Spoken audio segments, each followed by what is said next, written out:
Explore the beauty of Nashville with Jody's Journeys, May 29th through June 2nd. Join Jody Griner, your travel guide, and explore the treasures of Nashville. Contact Jody Griner at 641-660-6417. This tour only holds 50 seats. Demand is high. Secure your spot now. Call Jody's Journeys at 641-660-6417. Again, Jody's Journeys is going to Nashville, May 29th through June 2nd. Protect your sheep and goats from blood-sucking parasites. Understand the parasite life cycle and don't let your animals graze to the ground. On Successful Farming Radio. Successful Farming Radio, providing information farmers need in the field, in the shop, and in the office. Committed to growing your business in agriculture. Successful Farming presents the 15 Minutes with a Farmer podcast. In each episode, a successful farming editor has a quick conversation with a farmer, chock full of stories and advice from their area of agriculture. They're interesting, educational, and perfect for your busy schedule. Search for 15 Minutes with a Farmer wherever you download your podcasts.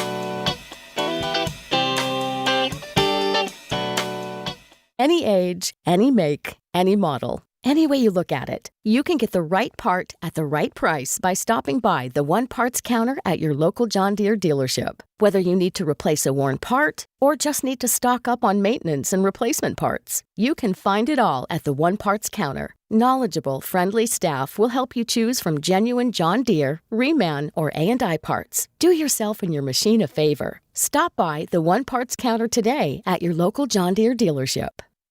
Battling parasites is part of owning sheep and goats. They all have worms to some degree, but the most concerning is a blood-sucking parasite called the barber pole worm that lives in the animal's stomach. It causes anemia and, in many cases, even death. Mark Kepler is an extension educator at Purdue University. He says the key to parasite control is pasture management. Rotate sheep and goats to grasses that are at least 4 inches tall. If the animals are grazing in the same place all the time, they'll eat it down to the ground, which makes it very easy to pick up the worms. The worm is inside of the animal. It lays an egg inside of the animal. When the animal defecates, that egg falls out on the grass, and then that egg will hatch out, and a little tiny worm will crawl up the grass blade just a little bit, and so when the animal comes along and eats that grass blade, it's eating that worm and putting it into its body. There are dewormers, but if they're overused, the parasites can build up resistance. Check the color of the membrane around the animal's eyes. If it's white and not pink, it signals anemia. Another way to determine worm load and if the treatment is working is to collect fecal samples. Take it to the vet, and he'll look at it and say whether you got worms or don't, or what kind you got.